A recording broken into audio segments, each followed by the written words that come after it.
नमस्कार दोस्तों, मैं हूं आशुतोष और आज के इस वीडियो में हम लिक्विड फंड के बारे में जानेंगे और साथ ही साथ पारंपरिक लिक्विड फंड का रिव्यू करेंगे। जानेंगे इसके क्या क्या फीचर्स एंड बेनिफिट हैं और हमें क्यों इस फंड में इन्वेस्टमेंट करना चाहिए। तो बने रहिए इस वीडियो के साथ एंड तक। चलिए शुरू करते हैं। लिक्विड फंड डेट फंड की एक कैटेगरी होती है जो कि बहुत ही शॉर्ट टर्म के इंस्ट्रूमेंट्स में इन्वेस्टमेंट करती है। लिक्विड फंड को हम एक तरह से सेविंग अकाउंट से कंपेयर कर सकते हैं।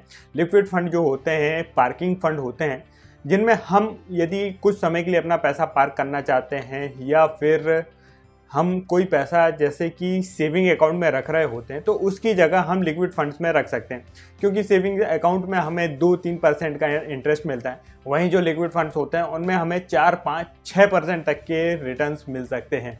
इसके अलावा जो लिक्विड फंड्स होते हैं काफ़ी लिक्विड होते हैं, हम उनमें कभी भी विड्रॉल कर सकते हैं। अब तो हमें इंस्टेंट विड्रॉल की फैसिलिटी भी मिलती है बहुत सारे फंड्स में। इसके अलावा लिक्विड फंड में हम SIP कर सकते हैं, लमसम इन्वेस्टमेंट कर सकते हैं। हमारे emergency fund, contingency fund, opportunity fund, बहुत सारे फंड्स की प्लानिंग लिक्विड फंड से कर सकते हैं। चलिए अब बात करते हैं पारंपरिक लिक्विड फंड की। इस फंड का इंसेप्शन 2018 में हुआ था। इस फंड के फंड मैनेजर मिस्टर राज मेहता हैं, जो कि इस फंड को इंसेप्शन से मैनेज कर रहे हैं।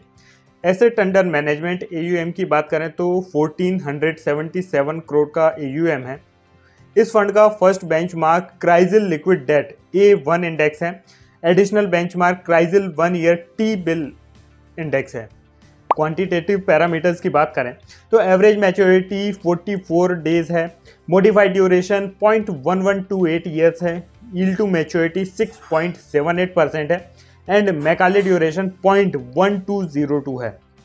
इस फंड में कोई भी एंट्री लोड नहीं है। एग्जिट लोड की बात करें तो यदि हम डे 1 में विड्रॉल करते हैं तो 0.0070% का एग्जिट लोड रहेगा।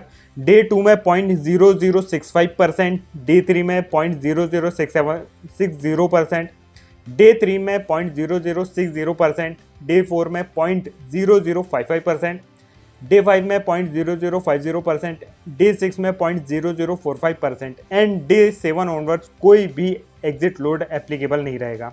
इस फंड के पोर्टफोलियो की बात करें तो ट्रेजरी बिल्स में लगभग 73.77% का इन्वेस्टमेंट है। इसके अलावा स्टेट गवर्नमेंट सिक्योरिटीज़ में 4.41%, कॉमर्शियल पेपर्स में 3.37%, सर्टिफिकेट ऑफ डिपॉजिट्स में 5.04% and TREPS and other receivables and payables में 0.66% का एलोकेशन है। इस फंड में हमें ग्रोथ के साथ ही साथ daily reinvestment of income distribution cum capital withdrawal, weekly reinvestment of income distribution cum capital withdrawal and monthly income distribution cum capital withdrawal का ऑप्शन मिलता है। हालांकि यदि हम इन फंड में इन्वेस्टमेंट कर रहे हैं तो ज़्यादा बेटर होगा कि हम ग्रोथ ऑप्शन में ही इन्वेस्टमेंट करें।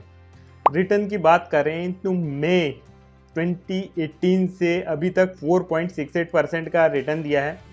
अप्रैल 28, 2023 में लास्ट 7 डेज के रिटर्न 6.23%, 15 डेज के return 6.11%, last 1 month return 6.48%, last 1 year return 5.49% and last 3 year return 3.92% हैं।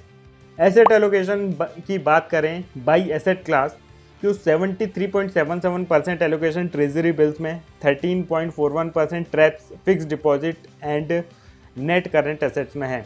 इसके अलावा 5.04% certificate of deposits and 3.37% commercial papers में है। रेटिंग के हिसाब से एसेट एलोकेशन की बात करें तो 78.18% एलोकेशन सोवरिन कैटेगरी में, 13.41% TREPS, fix deposits and payables में। इसके अलावा 8.41% एलोकेशन A1 प्लस कैटेगरी में। दोस्तों यदि आप लिक्विड फंड्स में इन्वेस्टमेंट करने की देख रहे हैं तो यह काफ़ी conservative and safe liquid fund है, जिसका ज़्यादातर एलोकेशन गवर्नमेंट सिक्योरिटीज़ में है। इस कारण इसके जो रिटर्न है थोड़े कम हैं, बट यदि आप एक सेफ लिक्विड फंड की तलाश में हैं तो डेफिनेटली आप इस फंड को कंसिडर कर सकते हैं। दोस्तों यदि आप अपनी फैमिली के लिए एक प्रॉपर डेडिकेटेड फाइनेंशियल प्लान चाहते हैं, लाइफ इंश्योरेंस, हेल्थ इंश्योरेंस के लिए एक प्रॉपर कंसल्टेशन चाहते हैं तो नीचे दिए नंबर में व्हाट्सअप कर सकते हैं। दोस्तों इस वीडियो से रिलेटेड कोई भी डाउट है तो नीचे कमेंट करके पूछें। वीडियो अच्छा लगा तो इसे लाइक ज़रूर करें, चैनल को सब्सक्राइब करें। मिलते हैं नेक्स्ट वीडियो में। धन्यवाद।